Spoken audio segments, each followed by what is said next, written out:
You हम आपके hide outs में जाएंगे, जहाँ जहाँ जिस ने फैसिलिटेशन का किरदार अदा किया, जिसने इंटेलिजेंस प्रोवाइड किया है, हमारी इंटेलिजेंस एजेंसीज की कैपेसिटी है, हमारी सिक्योरिटी फोर्सेस की कैपेसिटी है, हम उनके पीछे जाएंगे और हम अनर्थ करेंगे उन तमाम लोगों को जिन्होंने ये घिनौनी हरकतें जो हैं वो अपनी जारी रखी हुई हैं। ये नहीं हो सकता है कि आप रेट ऑफ द स्टेट को चैलेंज किए रखें और आपको कोई कुछ कहने वाला नहीं। सरफराज साहब, ये बताएं कि पै दर पै वाक़यात हो रही हैं, क्या हुकूमत जो है वो अपने सिक्योरिटी प्लान को रिविजिट कर रही है, और ये इस वाक़े की जिम्मेदारी अब तक किसने कबूल की है और कोई सस्पेक्ट्स अरेस्ट हुए हैं? देखिए, रिविजिट करने का तो बिल्कुल हम प्लान कर रहे हैं। हम समझते हैं कि जो हमारी चेक पोस्टें थी, नेशनल हाईवेज और आर्टरीज, हम अपनी आर्टरीज की हिफाजत करेंगे। उसके लिए फ्रंटियर कोर बलूचिस्तान की जो चेक पोस्टें थी, जो मुख्तलिफ प्रोपेगेंडा टूल का हिस्सा बनकर उनकी जो सेपरेटिस्ट की लेजिटिमेट वॉइसेस हैं यहाँ पर, उनके ज़रिए से उन चेक पोस्टों को, चाहे वो लेवीज़ की थी, चाहे पुलिस की थी, चाहे एफसी की थी, उनको हटाया गया। हम अपना सिक्योरिटी प्लान रिविजिट करेंगे, हम अपने आर्टरीज़ की हिफाजत करेंगे, हम अपनी शाहराहों की हिफाजत करेंगे, हम अपने मुसाफिरों की हिफाजत करेंगे, हम चेक पोस्ट दोबारा इस्टेब्लिश करेंगे और जहाँ जहाँ ज़रूरत होगी हम वहाँ पर स्नैप चेकिंग करेंगे। पेट्रोलिंग जहाँ एफसी की ज़रूरत होगी वहाँ एफसी पेट्रोलिंग करेगी, जहाँ लेवीज़ की होगी लेवीज़ करेगी, जॉइंट पेट्रोलिंग मैकेनिज्म बनाएंगे।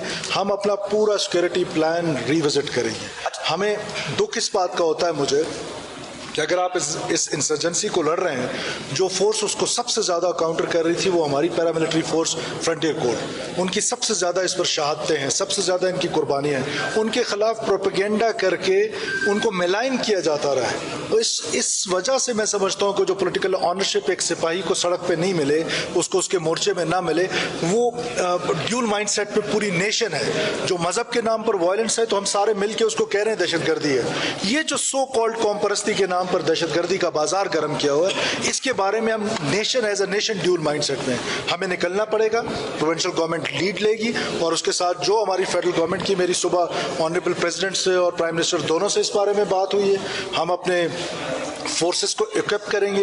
ये जो दहशतगर्दी का बाजार है इसके खिलाफ लड़ेंगे। जब तक एक दहशतगर्द भी बाकी होगा वी विल फाइट, और वी विल फाइट जब तक इसकी जरूरत हो। अच्छा सर, इसके अलावा सर गुज़िश्ता रोज़, इस वाक़े के अलावा गुज़िश्ता रोज़ अपोजिशन जमातों की जानिब से कोयटा में इजलास हुआ, तहरीक तहफ़्फ़ुज़ आईन पाकिस्तान के हवाले से तहरीक इब्तिदा हो चुकी है। इस हवाले से क्या आप समझते हैं कि हुकूमती जमातें जो हैं क्या उसके बरखिलाफ़ जो है मुर्तकिब है उसके? मैं तो कभी कभार देखे हैरान होता हूँ कि अगर आप इलेक्शन जीत जाएं तो सब अच्छा।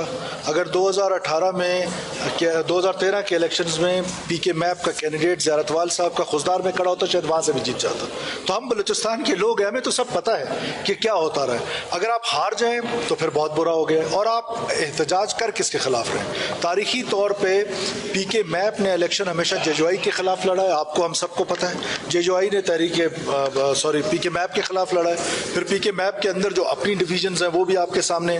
नेशनल पार्टी और बीएनपी मैंगल का हमेशा से मुकाबला रहा है। ये जो लोग जीत के आए हैं 90% वो लोग हैं जो तारीखी तौर पे 80 से बल्कि 70 से ये अपनी सीटें जीतते आ रहे हैं। कभी एक इलेक्शन हार जाते हैं तो अगला जीत जाते हैं। उनके दूसरी या तीसरी नस्ल जो है वो पॉलिटिक्स कर रही है। तो मैं समझता हूँ कि ये हमेशा इलेक्शंस में, और फिर अप्रोप्रिएट फोरम्स हैं। कॉन्स्टिट्यूशन ने आपको जो फोरम्स दिए हैं आप उन फोरम्स पे जाएं। क्या पाकिस्तान पीपल्स पार्टी को बहुत सारी जगहों पर एतराज़ नहीं है इस इलेक्शन पे, लेकिन हमारे पास फोरम्स हैं। चेयरमैन बिलावल भुट्टो साहब ने पहले दिन कहा कि उन फोरम्स का हम इस्तेमाल करेंगे, तो मेरा ख्याल है कि उन फोरम्स का इस्तेमाल करना चाहिए।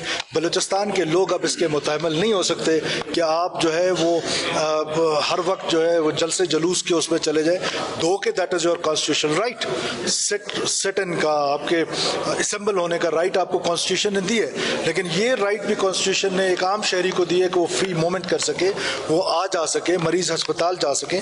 जब तक आप पुरअमन एहतजाज करते रहेंगे हमारे सर आंखों पर है। जिस दिन आप वायलेंट होंगे, जिस दिन आप सड़कें बंद करना शुरू करेंगे तो हुकूमत अपना रास्ता खुद अख्तियार करेगी। साहब, कल रात से अब तक का वाक़या यानी 12 घंटे गुजर चुके हैं, अब तक क्या इब्तदाई रिपोर्ट आया और इस वाले से सिक्योरिटी फोर्सेज ने एरिया कॉर्डन ऑफ किया था, अब तक क्या काम है? ये अप्रोप्रिएट फोरम नहीं है ये चीज़ डिस्कस करने का। जो अप्रोप्रिएट फोरम होगा, जब कोई चीज़ कंक्रीट होगी तो हम आपके साथ शेयर करेंगे। Thank you so much.